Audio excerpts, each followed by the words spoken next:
Hello and welcome to today's art class. Feel free to pause this video along the way to keep up with all of the steps.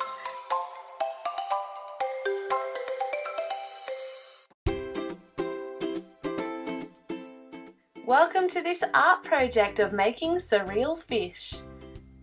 For this art project you will need some paints. You can use watercolour or acrylic paints. You will also need some of the surreal fish templates, some paper, scissors, paintbrush and a pencil. To start with, we're going to look at designing our own surreal fish. You will need to select 3 different fish from the surreal template. You will use one for the head, one to inspire the main part of the body, and you will also need one to inspire the tail part of your fish. Make sure that you write down the numbers that you have used in case you need to look back at them at a later day.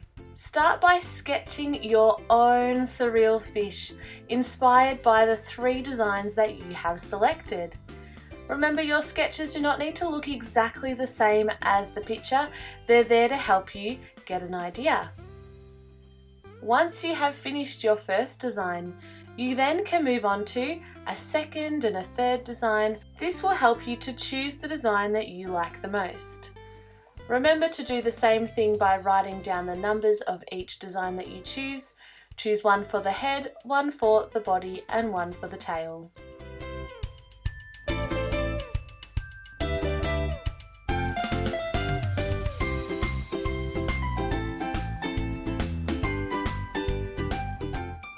I'm now moving on to my third design where I have added the components of 3 different surreal fish.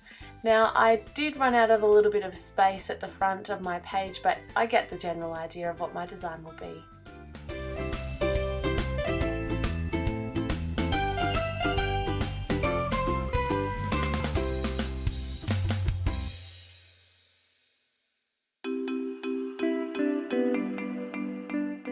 Once you have finished your 3 designs, it's then time to choose the design that you like the most. Choose one that you find interesting and exciting to use for your final artwork. I have chosen to use design 1. We are now going to draw our design bigger on a piece of paper. You can see that my design is made from a lot of different shapes, and we're going to be using a collaging technique. So to start with, I just sketched the base shape of my fish. It does not have to be perfect, but it gives you an idea of what you will need for the next step. For the lips, I have 2 different pieces of paper that I will use. One is for the top and one is for the bottom of the mouth. I then have a line that I've drawn on my fish that kind of comes out to a bit of a point and then curves back around. Now to create this out of a piece of paper, I'm going to make it a thicker line that I will then put on my fish. With the eye, you can see that it is made up of 3 different circles. A big circle, a middle circle and a small circle. At the top of the fish I have some kind of curved spikes, and I have counted that I need 8 spikes at the top of the fish. I have also realised that I need some for the side of the fish. I have worked out that I need 7 for the side of the fish, and I also need 2 for the bottom of the fish. So altogether I will need 8 plus 7 plus 2, which equals 17 different spikes for the fish. For the side, I'm going to create a little bit of a fin, and it is in the shape of a D. Just looks like the letter D. So I'm going to draw those 2 shapes out. One of them needs to be bigger and the other one needs to be smaller for my design. The small will then get glued on top of the big. For the legs we need 2 oval shapes. We need some longer ovals for the side. We will need some double ovals, and we're also going to need an elbow shape. We need 2 more ovals for the edge of those leg looking things, and then a flame shape. So I'm going to draw one flame shape, and then I actually need a bigger one that will go on the outside as well. On the point of my fish I have some stripes, so I'm going to need some rectangle shapes, and I'm going to use 4 of them. Once you've kind of drawn out all the different shapes that you are going to need, you can label this as the What I Need to Collect page. This is going to help you with the next stage of your artwork.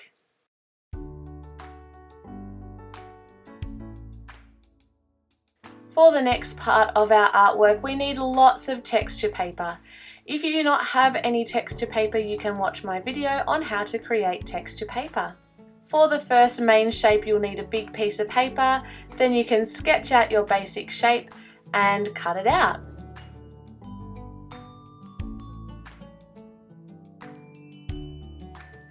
I'm now going to cut out the lips, so I'm going to measure the size that I need the ovals to be to make them the right length. I'm then going to draw an oval around that straight line so that I know that my oval is going to be the right size. I've chosen to use some bright orange paper so that it really stands out against the blue paper of my fish body. So I've cut out the first one, and now I'm going to cut out the second, but again I will measure it and work out what size I would like that oval to be. You can use this technique in a lot of the different shapes that you're going to be cutting out today. Remember to take your time when you're cutting out so that you can get a really smooth line around your paper. Now I'm going to move on to the eye. So I've got the 3 different circles that I need to cut out. So to start with, I'm actually going to use a paper cutter. This can be really helpful when you're wanting to cut out exact shapes. So I'm going to start by cutting out a circle with my paper cutter. Now I need the next circle to be smaller, but I do not have a smaller paper cutter, so I'm cutting out the same size circle and then just trimming down the edge to make this circle a little bit smaller than the first one. Now the next paper cutter that I'm going to use is a hole punch. So that also is an excellent way of cutting out circles, but I've realized that that smaller circle is a bit too small. So what I'm going to do is cut another circle out, which is going to be an in-between layer between the yellow and the blue circles. So this is actually adding an extra layer than what my design had, but that is okay. You are allowed to change your design as you go along because you might find some things do not work in the same way that they did on your paper. Now that I've got a few shapes cut out, I'm going to glue them down just so that I don't lose those pieces of paper. So you can just use a normal glue stick for this step. So make sure that you cover as much of the paper as you can to glue it down, lining up any extra other pieces so that you make sure that you're gluing it down in the right position. Now I am ready to do the curved line on my fish's body. So I'm going to start by trimming this paper to give it a straight edge. It will make it a little bit easier to start. I can line up my fish with the paper and sketch a line so that I know that the shape is going to be perfect for the fish's body. I'm going to do the outside line and then I'm going to come in on a curve for the inside line. Once you've drawn the shape that you like, you can then go ahead and cut it out. Now that that has been cut out, I can see there's a little bit of grey lead left, so I'm going to quickly use an eraser to rub out any grey lead lines that might be left on your design, and then I'm going to glue it onto the fish's body. Make sure to glue down any loose parts so that it does not fall off. Now I'm ready to do the stripes on the back point. Now I've decided I would like these stripes to actually be a little bit curved. So what I'm going to do is cut out a section that I will use, and the first line that I'm going to cut is going to be slightly curved. Now if I curve every line, each section of paper will have a slight bend to it, which is exactly what I want for my design. Not all the lines have to be as long because as I go along, the fish's point gets smaller. Once you have cut out all the pieces, you've laid it out to make sure, yep, it's looking pretty good, you can then go and start to glue it down. At the end, you can cut out all the excess by turning the fish over so that you can work out exactly where you want to cut. Now I'm going to start by cutting the curvy spikes for the top of the fish, the middle of the fish, and also there's 2 that go underneath the fish as well. I'm using the same colour as the lips. This helps tie the fish's colours all together. Now I'm cutting the D-shaped fin for the side of the fish and making sure that one of the shapes is smaller than the other. Perfect. I'm going to glue those 2 pieces together.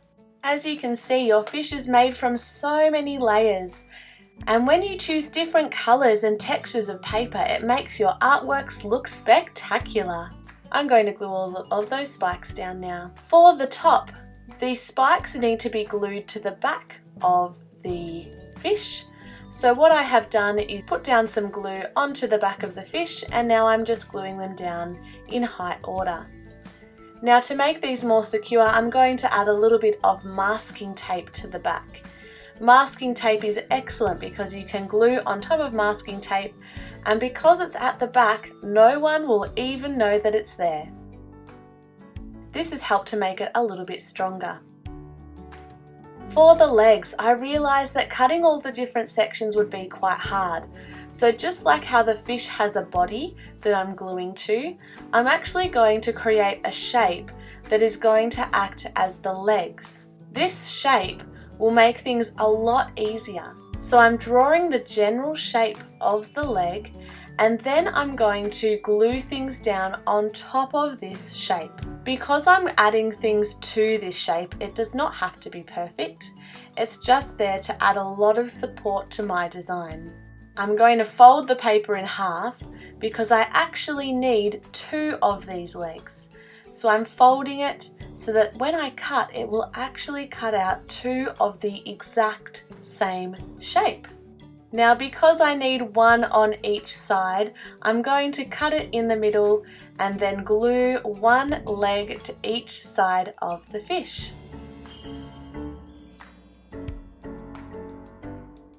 Excellent! Now I can start to cut out all of the ovals and the different shapes that I want to add to the legs of my fish. Have a look around for really interesting textures on your paper. You want to use really fascinating paper in your design because it adds lots of extra elements to creating your amazing and surreal fish.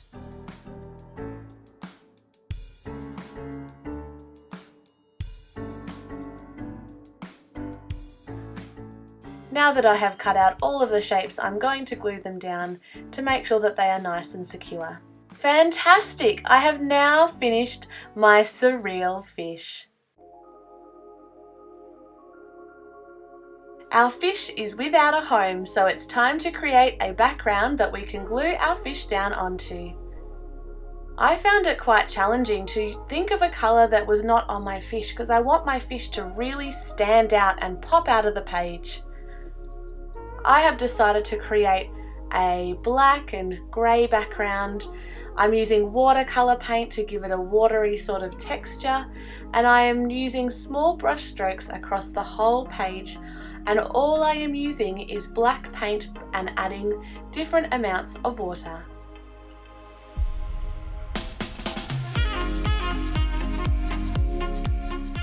Now that I have finished my background, I can glue down my surreal fish.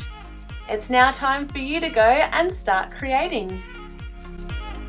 Thanks for watching, see you next time.